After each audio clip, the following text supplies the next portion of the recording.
Primeira carta aos Coríntios, capítulo 10. Conselhos contra a adoração de ídolos. Irmãos, eu quero que vocês lembrem do que aconteceu com os nossos antepassados que seguiram Moisés.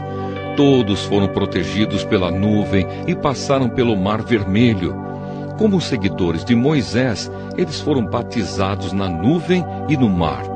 Todos comeram da mesma comida espiritual e beberam da mesma bebida espiritual, pois bebiam daquela rocha espiritual que ia com eles, e a rocha era Cristo. Mas Deus não ficou contente com a maioria deles, e por isso eles morreram, e os seus corpos ficaram espalhados no deserto. Tudo isso aconteceu a fim de nos servir de exemplo para nós não querermos coisas más como eles quiseram, nem adorarmos ídolos como alguns deles adoraram.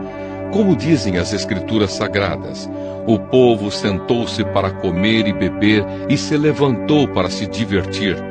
Não devemos cometer imoralidade sexual como alguns deles fizeram. E porque eles fizeram isso, 23 mil deles caíram mortos num dia só.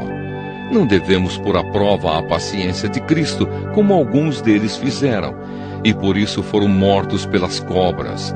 Vocês não devem se queixar, como fizeram alguns deles, e por isso foram destruídos pelo anjo da morte.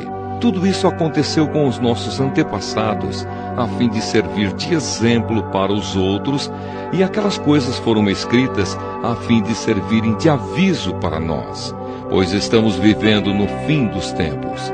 Portanto, aquele que pensa que está de pé, é melhor ter cuidado para não cair. As tentações que vocês têm de enfrentar são as mesmas que os outros enfrentam. Mas Deus cumpre a sua promessa e não deixará que vocês sofram tentações que vocês não têm forças para suportar. Quando uma tentação vier, Deus dará forças a vocês para suportá-la, e assim vocês poderão sair dela. Por isso, meus queridos amigos, fujam da adoração de ídolos. Eu falo com vocês como com pessoas que têm capacidade para entender o que estou afirmando. Julguem vocês mesmos o que eu estou dizendo. Pensem no cálice pelo qual damos graças a Deus na ceia do Senhor. Será que quando bebemos desse cálice, não estamos tomando parte no sangue de Cristo? E quando partimos e comemos o pão, não estamos tomando parte no corpo de Cristo? Mesmo sendo muitos, todos comemos do mesmo pão, que é um só, e por isso somos um só corpo. Pensem no povo de Israel. Aqueles que comem as coisas oferecidas em sacrifícios tomam parte juntos no sacrifício que é oferecido a Deus no altar. O que é que eu quero dizer com isso? Que o ídolo ou o alimento que é oferecido a ele tem algum valor? É claro que não. O que estou dizendo é que aquilo que é sacrificado nos altares pagãos é oferecido aos demônios e não a Deus. E eu não quero que vocês tomem parte nas coisas dos demônios. Vocês não podem beber do cálice do Senhor e também do cálice dos demônios. Vocês não podem comer na mesa do Senhor e também na mesa dos demônios.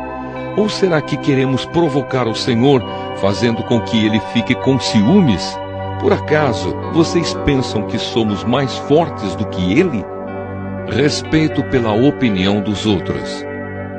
Alguns dizem assim: podemos fazer tudo o que queremos. Sim, mas nem tudo é bom. Podemos fazer tudo o que queremos, mas nem tudo é útil.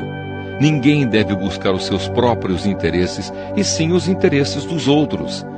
Vocês podem comer de tudo que se vende no açougue, sem terem nenhuma dúvida de consciência. Pois, como dizem as Escrituras Sagradas, a terra e tudo o que nela existe pertencem ao Senhor. Se alguém que não é cristão convidá-los para comer e vocês resolverem ir, comam o que for posto na frente de vocês e não façam perguntas por motivo de consciência. Mas se alguém disser a vocês: esta comida foi oferecida aos ídolos, neste caso não comam, por causa daquele que disse isso e também por motivo de consciência. Não estou falando da sua própria consciência, mas da consciência do outro.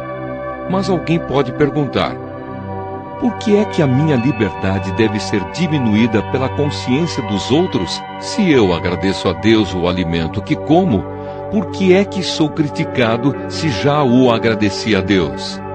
Portanto, quando vocês comem, ou bebem, ou fazem qualquer outra coisa, façam tudo para a glória de Deus.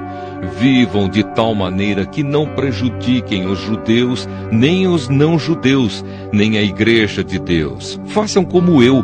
Procuro agradar a todos em tudo o que faço, não pensando no meu próprio bem, mas no bem de todos, a fim de que eles possam ser salvos.